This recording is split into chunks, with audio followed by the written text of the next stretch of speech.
Daud, entrepreneurs of Lahore in Pakistan, members of the Afghan delegation, my colleagues. Why did I want to come to Lahore? First, because I have a long relationship with Lahore. From 1980 to 1996, I came almost every year. And in 1986, I lived here 6 months. My children went to school because I wanted to give them the closest experience to Afghanistan. Second, of course, a gate, the most important gate in the city of Kabul was named the Lahori Gate.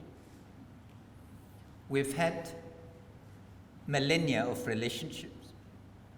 And while historians have talked a lot about Bengal's, United Bengal's exports to Europe, historical research demonstrates that the Sobas of Lahore, Kashmir, and Delhi exported more to Central Asia and Russia than South India to Europe combined.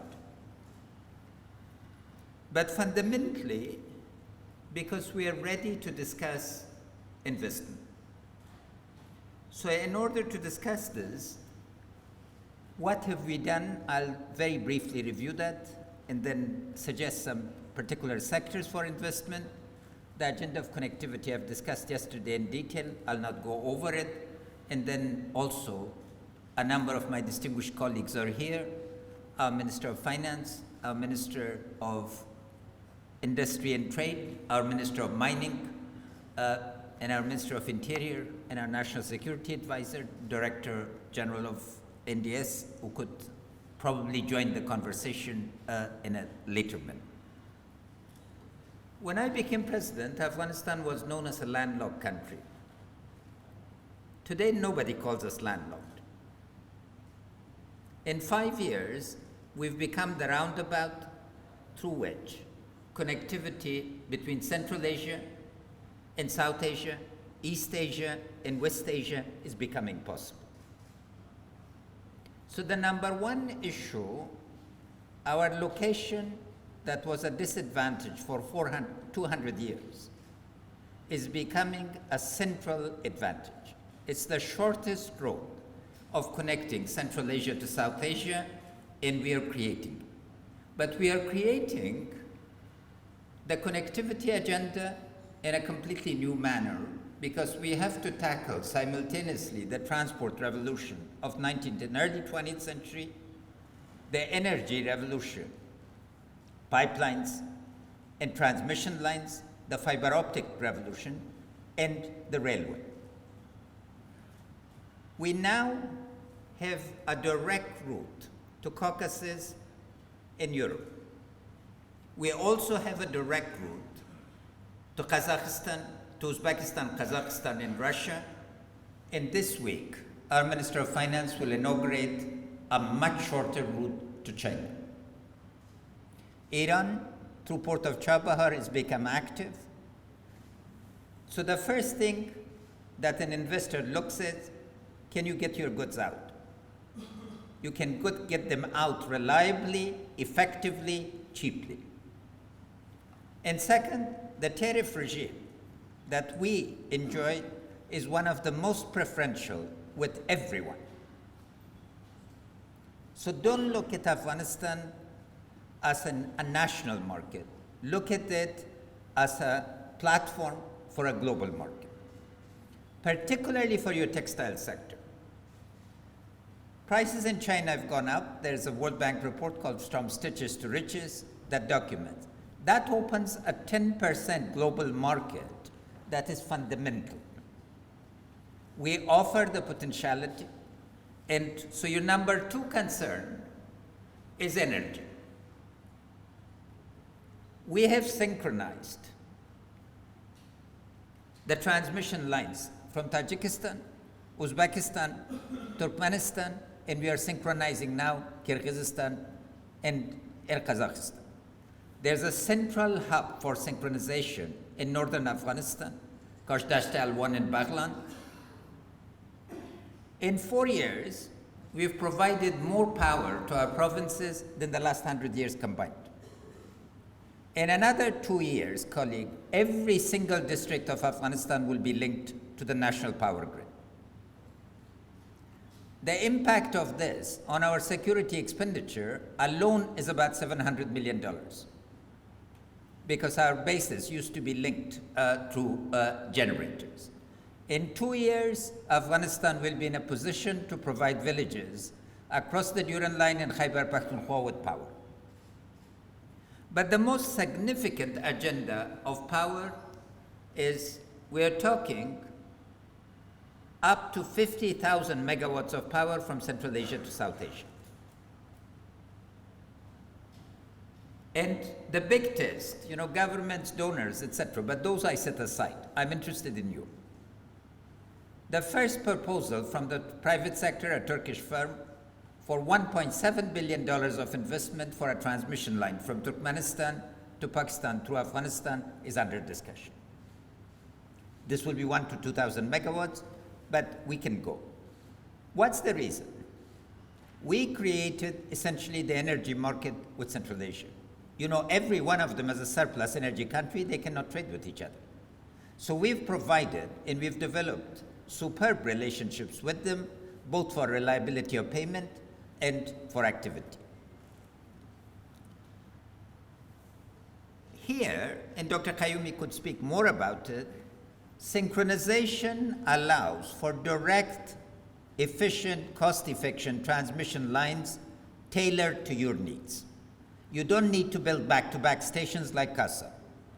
CASA was done through World Bank financing, and of course they got the design wrong, as Dr. Qayyumi and I predicted. But now it's making cheap. But the private sector investment in energy is what we want you to invite you to. This is a fundamental opportunity in terms of transition lines. The second issue, Afghanistan fortunately has been shown to have one of the most powerful wind systems anywhere outside the Scandinavian countries on the North Sea. The wind potential is now estimated at 80,000 megawatts. We're in discussions with Siemens to be able to change the power dynamics. This is Herat, Farah, Nimruz, 160 days of continuous wind. Solar is underway, so renewable energy is the domain. For textiles, which is our one proposal, we propose the cities of Herat and the cities of Mazar Sharif Balkh, because power is reliable and efficient and I think considerably cheaper than what you are having. Half or more cheaper than what you will be paid. The other thing we've done, so the infrastructure part, the railways are connected. There are 3 dry ports, and we'll be increasing those. Turkmenistan, to which we are very grateful, put the investment itself to make the critical linkages. TIR connections have been built. Ceyhan in Turkey, Baku in Azerbaijan, Batumi and Batumi in Georgia are now preferential ports. That would allow the gateway to Europe and meeting the standards. The second issue, which all of you will be asking, of course, is the legal basis. We've passed 400 pieces of legislation in the last 4.5 years.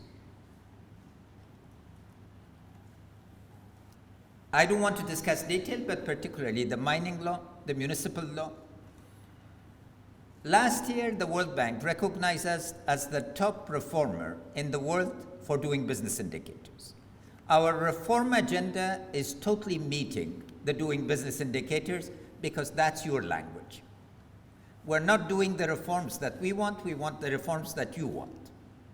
And there's a leadership team in place that is pushing this. It's not driven by me. This is an important point. In Afghanistan now, there's an economic team that is driving the agenda with private sector and has built immense credibility with them. Our Supreme Court and our Attorney General's office, which used to have the reputation of being among the dirtiest, are now the cleanest. And in terms of investors, of course, till you build confidence in ours, third-party arbitration will be acceptable.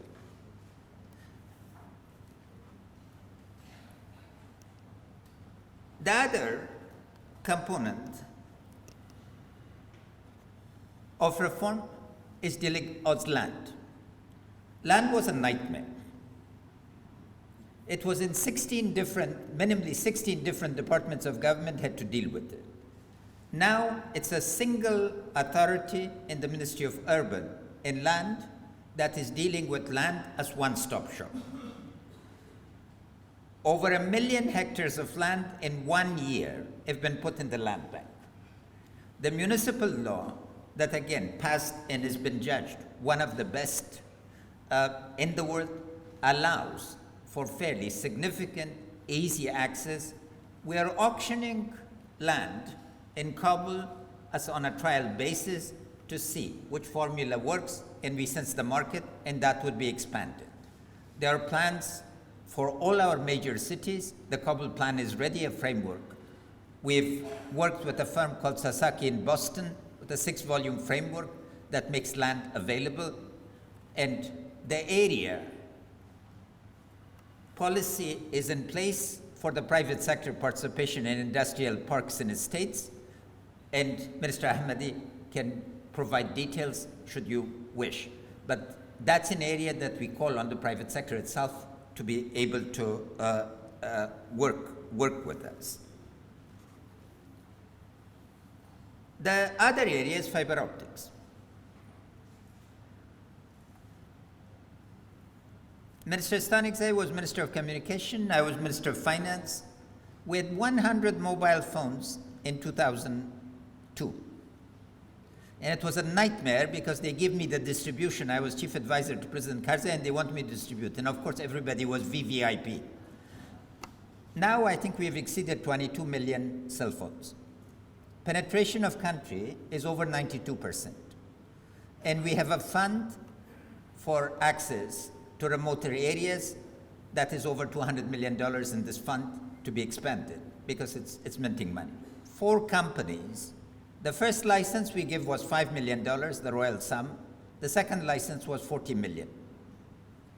But the most important recent investment of the private sector is in fiber optics. $400 million of Afghan and international, from the international companies. The company, incidentally, that got the license for $5 million is now worth over $1 billion. So the fiber optic connectivity, and again, our focus is not on Afghanistan. We're connecting to China, we're connecting to the European system through Azerbaijan and to Turkmenistan, we're connecting to Chabahar via Iran, so we become a hub, because if we can save 1 minute or 50 seconds, each second is $10 million.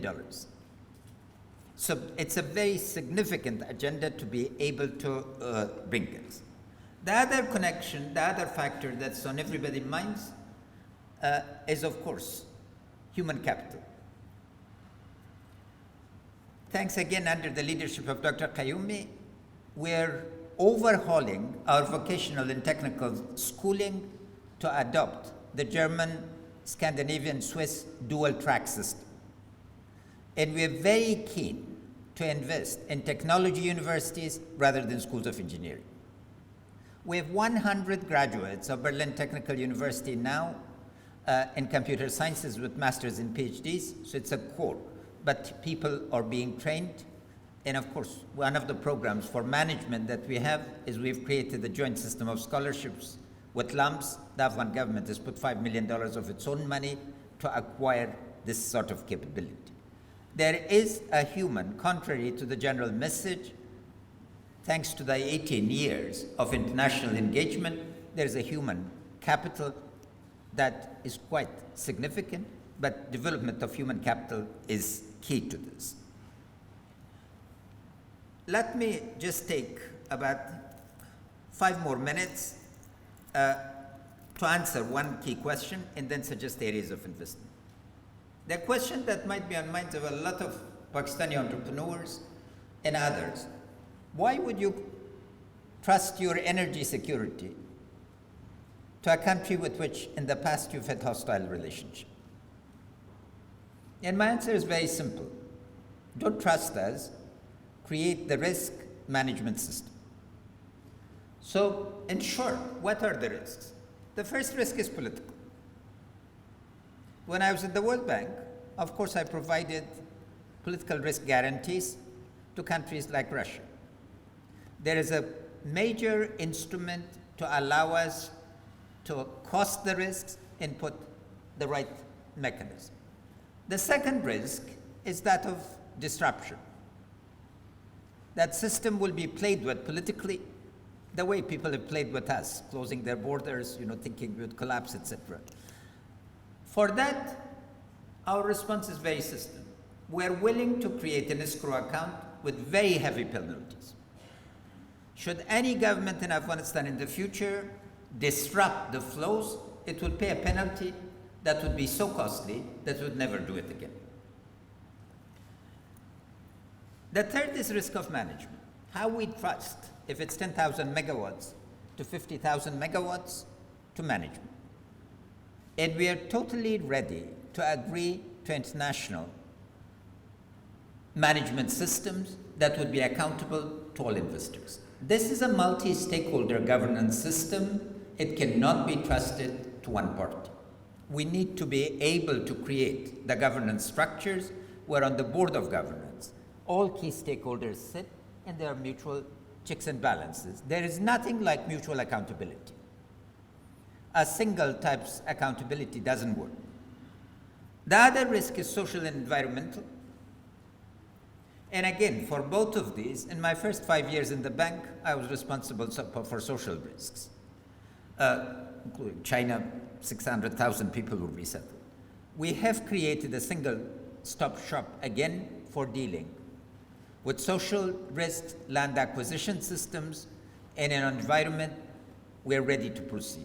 The other risk is security, and there's a twofold answer. When it's project-based, we've created the systems of security, including a state-owned corporation. So the state-owned entity provides security tailor-made to the specific projects. It's a commercial transaction with the firm having the right to hire and fire specific individuals, but security is corporatized in that regard. The larger security is, of course, why I'm in Pakistan. We've had good discussions. At the level of intent, we've made a lot of progress. I think peace is going to dawn in Afghanistan. We're determined to bring peace. And with that, of course, the country risks will change. But again, we have a $180 million investment in the province of Helmand from a Turkish firm.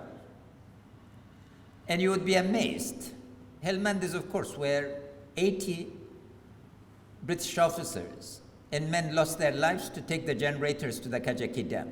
Kajaki Dam is now being built by a Turkish firm. The first phase was completed, the repairs. And they're putting 100 in. What did we do with security?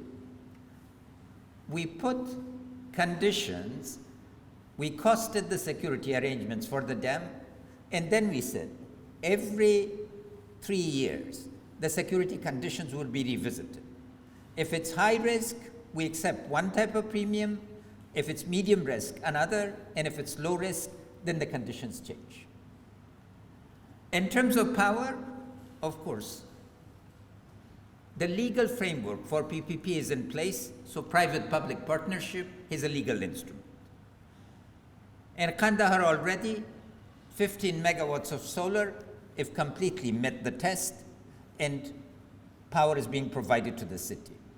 2 other investments from natural gas in northern Afghanistan have been approved and are underway, including partnership with IFC and others. I hope that this gives you an indication of, and again, let me emphasize, there's a team that thinks alike and is willing to manage and shepherd this. It's not an isolated president's agenda. The young generation of Afghanistan, I'm extremely proud, is now not only taken the torch. Somebody teased former Vice President Biden in the debate and said, it's time to pass the torch. He said, I'm still holding it. My generation is not holding to the torch. It's very proudly passing it to this generation. And they're ready to. And they know you. A lot of them have grown up in Pakistan. Our national security advisor, a distinguished PhD in computer sciences, spent years in Quetta going to school. And if I give the biography of everyone, it will take the rest of my time. But there's knowledge. Now the areas of investment. The first area we propose to you is power. Both transmission, but also getting into production.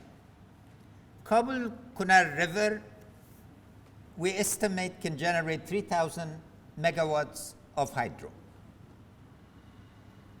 We're willing to enter directly into discussions with the private sector in Pakistan on provision of reliable power.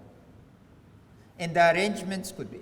The key is to treat each river as a system, not as isolated dams, because the individual impact, the cost, if you build a dam at a time, it soon it runs into billions, while if you build it as a system, it becomes a major production process, afford this type of production process. This is an area we are very keen, including discussions of natural gas. TAPI is proceeding very well. Minister Ahmadi could give you detail.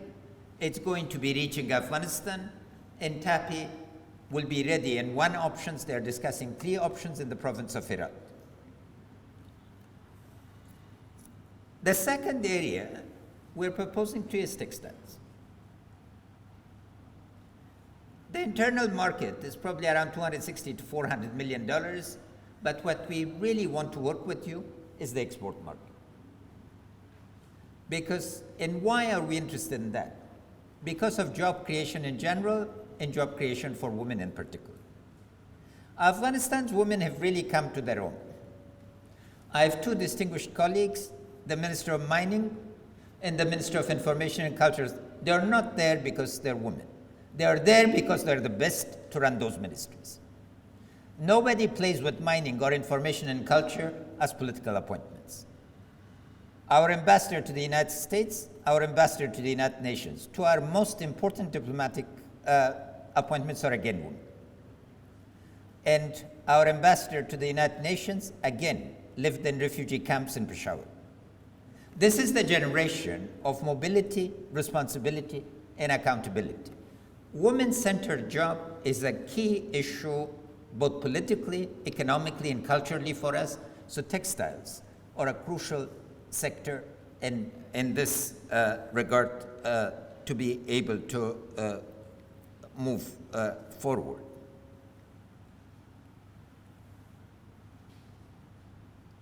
The third area is transport.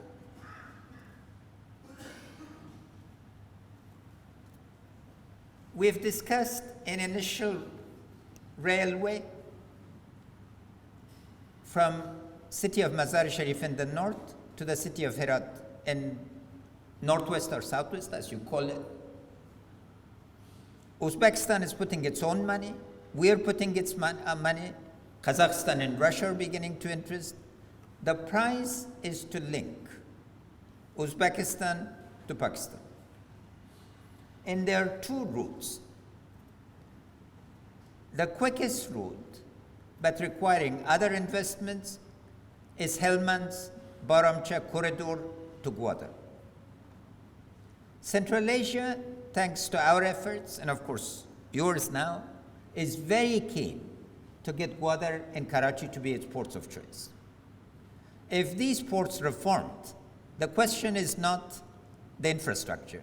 The question is a system approach to infrastructure and to connectivity. Because the eternal question, Karachi had everything going for it. It could have been Dubai.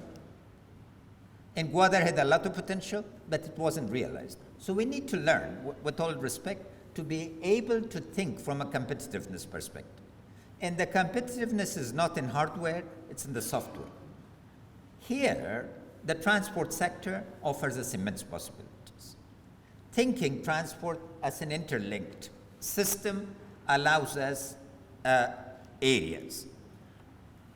Those are illustrations, I'm sure, when entrepreneur to entrepreneur talk, you will be finding a lot more areas. We're becoming fast a food. Our focus on agriculture is to become exporters. I give you just one illustration. Last year, Afghan pine nuts were not known in the world.